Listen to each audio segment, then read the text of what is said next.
So we are here in chapter 15, and if some of this sounds familiar, there's a good reason for that. Some of this is very similar to what God told Abraham in Genesis chapter 12. God comes to Abraham in Genesis chapter 12. He makes him this great promise. And some of God, every time God comes, and we're going to see this several times in the book of Genesis, every time God speaks the promise to Abraham and then to his descendants, he clarifies, he adds on, not that he adds on to the promise, but he adds on more clarity as to what he's going to do. And that's what he's doing here. And so I remember when my kids and I were reading through Genesis together a few years ago, we got well into the book, because this is not the last time this promise is going to be repeated.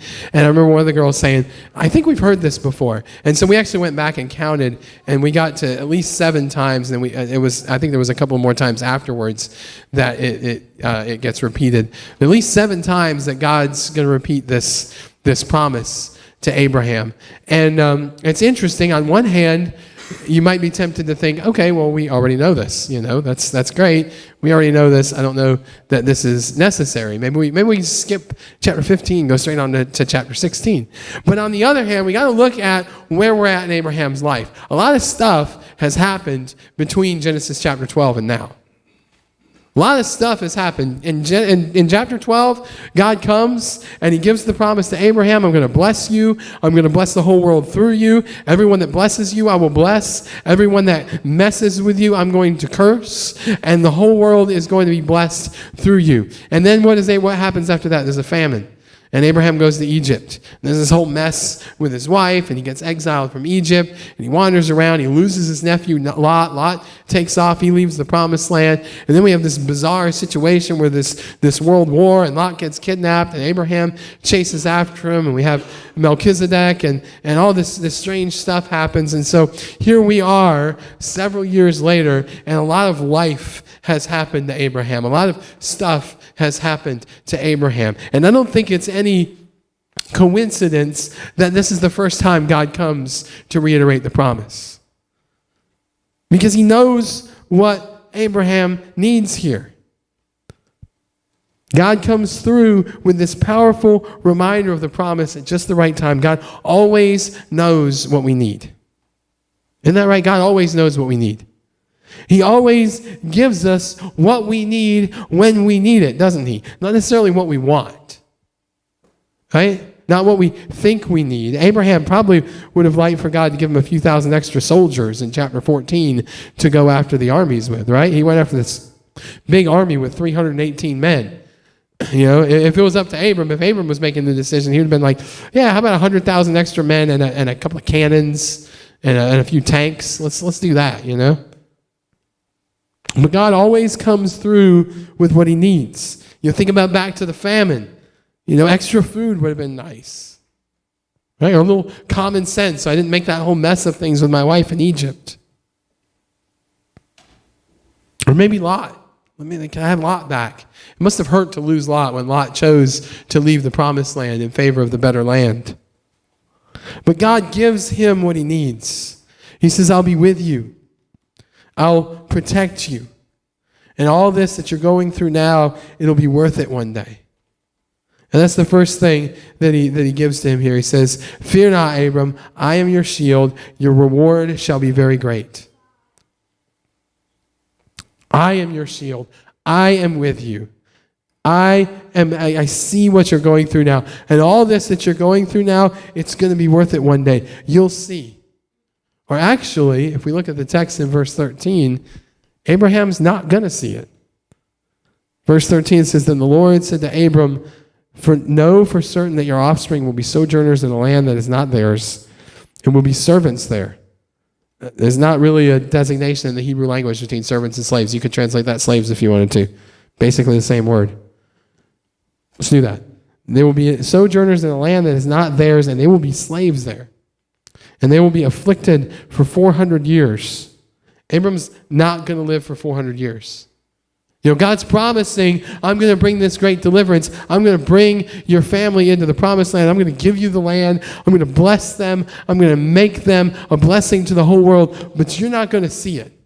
right? And I think the application there is strong for all of us, but particularly on Mother's Day. And I didn't pick this passage particularly out for Mother's Day. I mean, why are we on Genesis chapter 15 today? Because we were on Genesis chapter 14 last week, and 15 comes next. But the application here, the way God worked this out, and I think is very strong for mothers here. Many of you as mothers, you are doing things. You are pouring into things now with your children that you're not going to see for years, that you may not live to see. The things that you're pouring into them, things that you're teaching that may not come out in them until you are old and well advanced in years, as it says in the Bible, or even until you even until you're no longer with us, you may not live to see these things. I know a man who got mixed up into drugs and all this kind of stuff, and his mother had basically lost hope. And just a few months before she passed on and went to be with the Lord, he got cleaned up and came to Christ and came to know Jesus. And she barely got to see the fruits of what she poured into him all through his life when he was a child. And that's true for all of us, but I think that's especially true for mothers. Right? When you're raising that toddler, when you're raising that 3-year-old, that you just look at them and you're just like, they are going to grow up and at 18 years old, they are going to do something like this. They're going to act like this in front of a judge, and they're going to go to prison for the rest of their lives. Anybody ever had that thought before? Right? Yeah. And I remember one time when the girls were younger, Anna and I were having this discussion. One of them had done something, I don't remember what it was. And she said, and I said, well, I just don't want them to act like that and go to prison for the rest of their lives. And she's like, she's 3. Oh, yeah, okay. It's hard to see that. It's hard to see that when they keep doing the same thing over and over again, right? And Abram, God flat out says to him, it's going to be 400 years before this happens. You think you're going to live 400 years, Abram? No, probably not. You're not going to get to see it. It's going to be worth it. I promise I'm going to do something amazing with your family. You're never going to get to see it, not in this life. And some of the things that God is doing in our lives are going to have impacts that live on long after we're gone. And some of us are going to have impacts that we don't even know about because they don't even begin until after we're gone. Emily Dickinson was a poet in the 1800s. She was very weird. She was a recluse. And basically the last 20 years of her life, she never left the house. She literally did nothing but write poems and letters for 20 years. And she never had them published.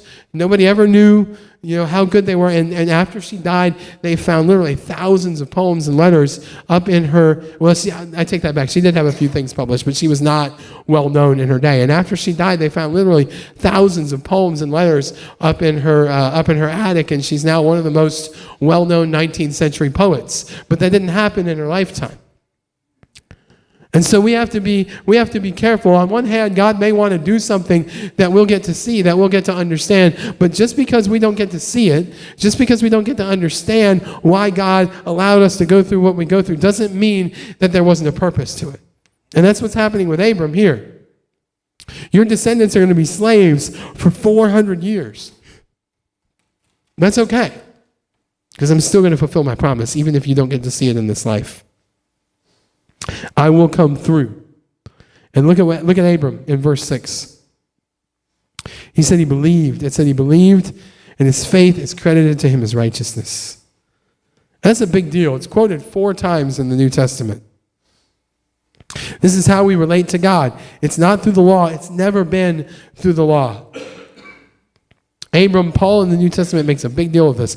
Abraham predates Moses. The faith of Abraham predates the law. I'm not saying the law is not important. I'm not saying that we shouldn't learn to live the way that the Bible teaches us to live. I'm saying God's people always relate to him through faith. Do you believe that God is who he says he is? Do you believe that he's done the things he says he's done? Do you believe that Jesus came and he lived a sinless life and he died in your place on the cross and he rose again from the dead? Do you believe that he defeated sin and death once and for all? And is your life beginning to reflect the fact that you believe in these things, that you believe that Jesus is Lord and he has the right to tell you how to run your life? These are the things that the covenant is built on. This, all the way back to Genesis chapter 15, Abraham believed God and it was credited to him as righteousness. That is what the covenant is built on. Second thing God says to him, this man shall not be your heir. Your very own son shall be your heir. And this is important. God comes to Abram, says, fear not, I am your shield. Your reward shall be very great. Abram says, O Lord God, what will you give me? For I continue childless. The heir of my house is Eliezer of Damascus. Now, we don't know exactly who Eliezer of Damascus is. We're assuming that Abraham doesn't have any children. All of his family comes from Ur of the Chaldees. So we're assuming Eliezer of Damascus is a servant that he picked up on the journey somewhere. In fact, if you're traveling from Ur of the Chaldees to the Promised Land, you're probably going to go through or near Damascus. So more than likely, he's coming through Damascus. He picks up this servant. May have been the first servant that he picked up after he left Ur of the Chaldees. It's probably his most trusted servant. And Abram's looking at God. He's saying, okay, you're saying that I'm going to have all these children. And you're saying that you're going to build a great nation out of my offspring. But the closest thing I've got to a son is this guy Eliezer of Damascus. I believe you. I want to believe what you say. I'm having trouble seeing it. You might feel like that sometimes. I believe what God says. I believe what's in the Bible. But this world is a big place, and it's sometimes a dark place. And there's lots of different stuff jumping up and down for my attention. And sometimes it's just hard to keep my eyes on what I know the Bible says is true. Because there's all these other competing voices. Rich Mullins is a songwriter. He said that. He said, I'm reeling from these voices that keep screaming in my ear. You know, that's how I feel sometimes. You know, the Bible talks about God's voice as a still small voice, like a whisper. And the world doesn't whisper. The world screams and it amplifies it and it runs it through giant sound systems, right? Blares it into our windows at night. Blares it in through our TVs. And God's just there whispering. And sometimes it's hard to hear God's word. Sometimes it's hard to make sense of things. When Abram's doing that, Abram's struggling here. He's struggling with doubt. He's saying it doesn't make sense. You're saying I'm going to have all this offspring, but I'm an old man, and the closest thing I've got is this servant guy over here. And he needs a reminder. You remember he's had a rough couple of chapters here. And he needs a reminder.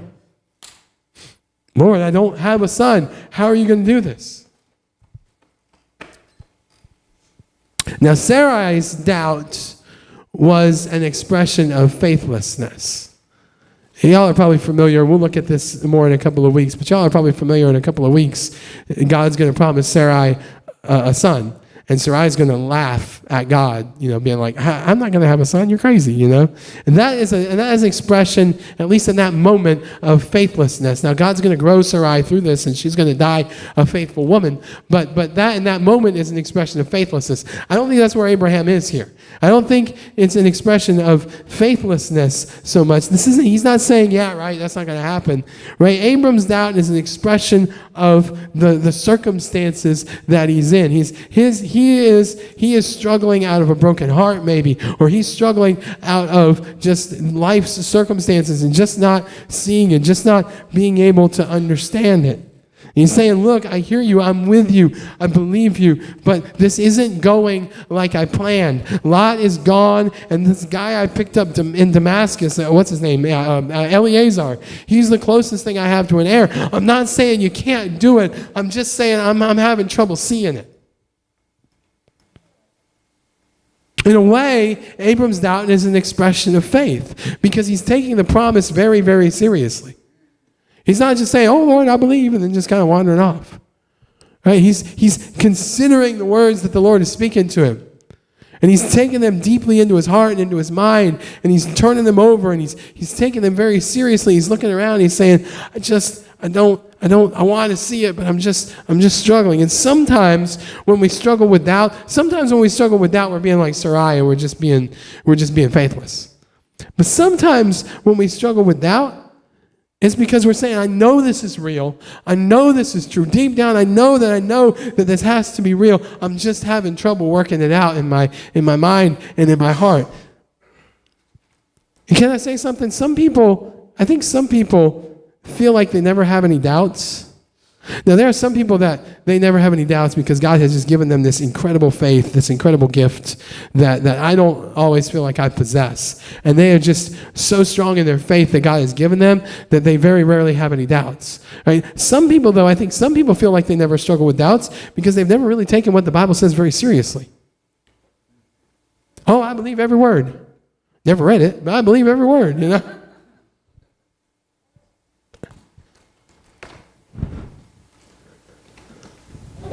But some of us, and I'm one of them, some of us, we sometimes struggle with a little bit of doubt because we're trying to take it seriously. And some of the stuff is a bit difficult to wrap our head around. I mean, put yourself in Abraham's shoes. He's in his 80s. His wife's in his 70s. They don't have any kids. They've been trying for like 50 years.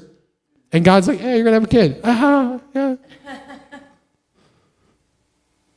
If you're struggling with doubt this morning, I think that's okay. I think too many times in churches we've said that it's not okay, right?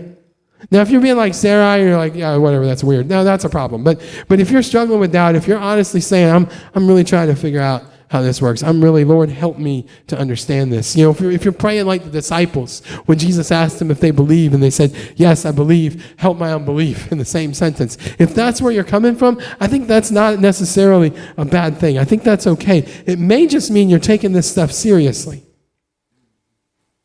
Don't get too down on yourself if you're genuinely struggling to figure out how this stuff works out in everyday life. Like I said, if you're being like Sarah, if you're just like, hey, whatever, you know, that's not good. But if you're genuinely trying to figure out how this stuff works in everyday life, and it's hard, God never said it was going to be easy. I love the story that Tim Keller tells. I think I told it a couple of weeks ago, but I'll really briefly tell it again too. He talks about the Israelites going through the Red Sea, and he said, I imagine some of them were just going through like, man, we are. God is going to take care of this. I got nothing to worry about. Let's do it, man. Let's take on the world. And then there's some in the back that were like, oh my Lord, that water's coming down any second. I know it. It's going to sweep me away. And they are shaking with every step, and they barely make it across. But you know what? All of them got across. And whether you're the guy who's at the front of the pack, or you're in the back being like, I think I need another floaty. It's not the quality of your faith. It's not the strength of your faith. It's the strength of your God. Faith is a requirement. But Jesus said faith like a mustard seed. Mustard seeds are small. Faith like a mustard seed is enough because it's not the size of your faith. It's the size of your God. Our God is a big God.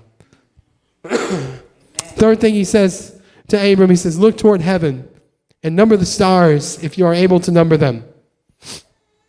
And then he said to him, so shall your offspring be. And this is an interesting one. I'm one of those guys, I always ask the question I wasn't supposed to ask in Sunday school. You know, like, where did Cain's wife come from? Right? I was always the one that made the teacher mad, you know? And so, I don't think I ever asked this question, but I had this thought several years ago. If God was just talking about physical descendants, there are about 15 million Jews in the world. 15 million descendants of Abraham in the world. We have numbered the descendants of Abraham, but yet we've not numbered the stars.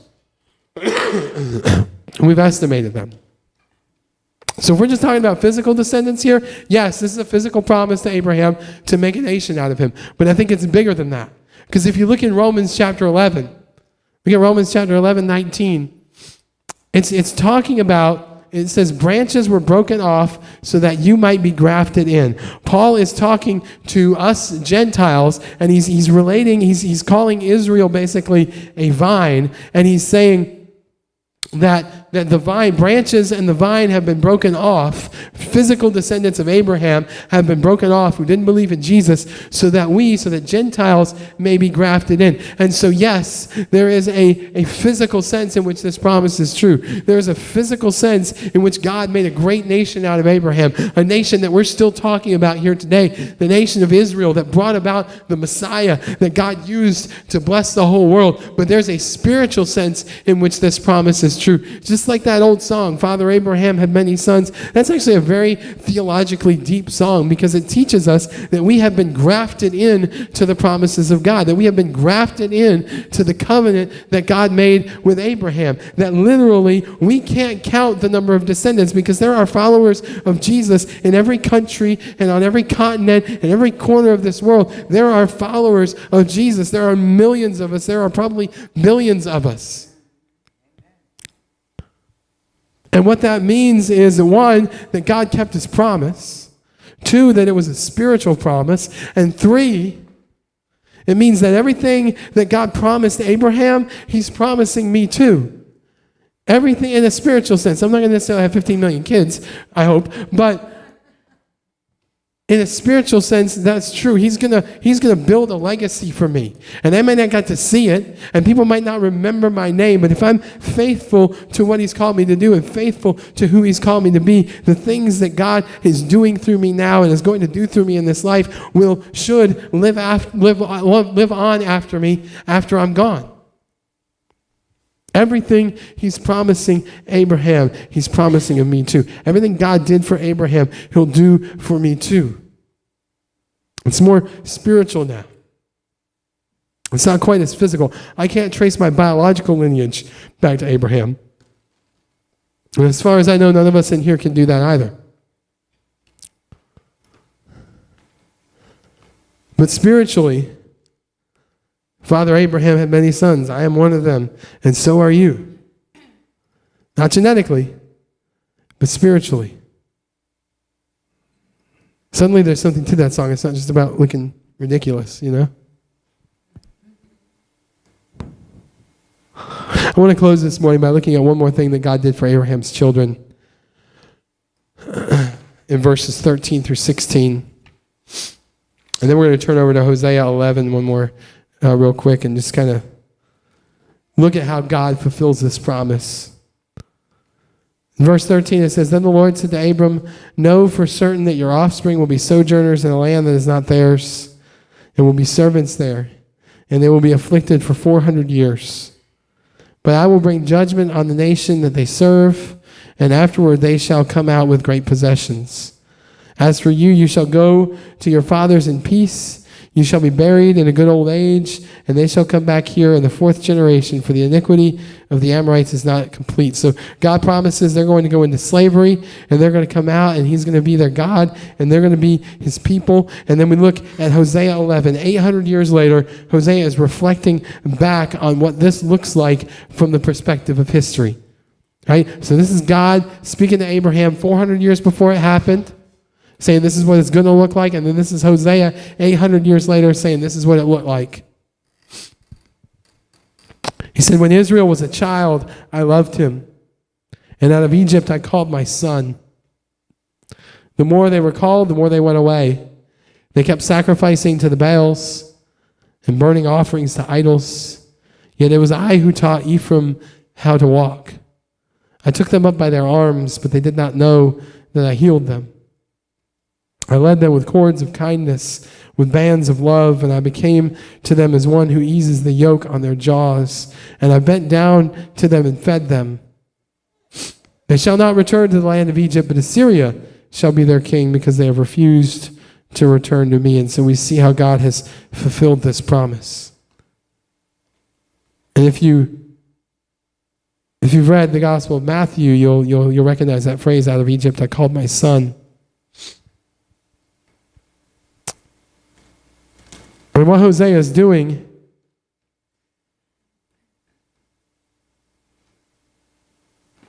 he's saying in verse 5, they shall never return to Egypt. God is not going to undo what he's done for them. But we all know that because of their sin, they were defeated by the Assyrians and the Babylonians. God allowed them to go into captivity. And because of their sin. Because they deserve it. And Israel, after they were enslaved by the Assyrians and the Babylonians, that's the thing, they never had a problem with idol worship after that. God rooted that sin out of them. It was painful, but it was good in the end. But if you flip them back to verse 1, it says, just like I brought them out of Egypt, I'm going to bring them out of Assyria and Babylon too. Just like I saved them from their enemies in the past, I'm going to save them from their enemies in the future. And then Matthew adds in, oh yeah, and just like God saved us from the Egyptians, and just like God saved us from the Assyrians, and just like God saved us from the Babylonians, God himself is going to come in human form, and he's going to save us from our greatest enemy, from sin and death once and for all. He is going to lead us out of captivity. He is going to lead us across the Red Sea. He's going to lead us into the promised land, but this isn't a promised land that's going to fade. This isn't a promised land where we're going to die. This is going to be his perfect kingdom where we're going to live forever. He loved them. He called them out of the land of evil. He called them out of the land of slavery. And the more they were called, the more they ran away. But he kept on calling. And he keeps on calling. He keeps on calling us out of the land of wickedness. He keeps on calling us out of the land of slavery. And he teaches us how to walk. And he bends down to feed us. Little Mother's Day plug here. Fathers didn't do that kind of stuff in the ancient world. You know, we make a big deal about calling God our Father, and we should because he is. But in these verses, we're seeing the character and the love of God through the love of a mother. Fathers didn't do that stuff in the ancient world. We don't really do a great job of it still today. You know, the mother was the one that bent down to feed them. The mother was the one that led them with cords of kindness. You know, if you don't have a good father figure in your life this morning, God loves you with a father's love and with a mother's love. And if you're trying to raise your kids without a father or a mother this morning, it's enough. Maybe it's not ideal, but it's enough. God can reveal himself to your kids through you and through your love. He took us by the arm. He healed us. He led us with cords of kindness. And then if you skip down to verse 5, he leads us with harsh discipline in those moments that we need it. But through it all, he led his people out of slavery to the Egyptians, and they're never going back. He led his people out of slavery to the Assyrians and the Babylonians, and they're never going back. And he led his people out of slavery to sin, death, and hell, and we are never going back. That's why he came. He came to lead us out of slavery to sin, to death, to addiction, to guilt, to shame. It's the kind of thing he's always done for his people. It's what he's going to do for you. And I just thought maybe we could use that reminder this morning on Mother's Day. Father, thank you for your love for us. Thank you that you love us with the love of a father.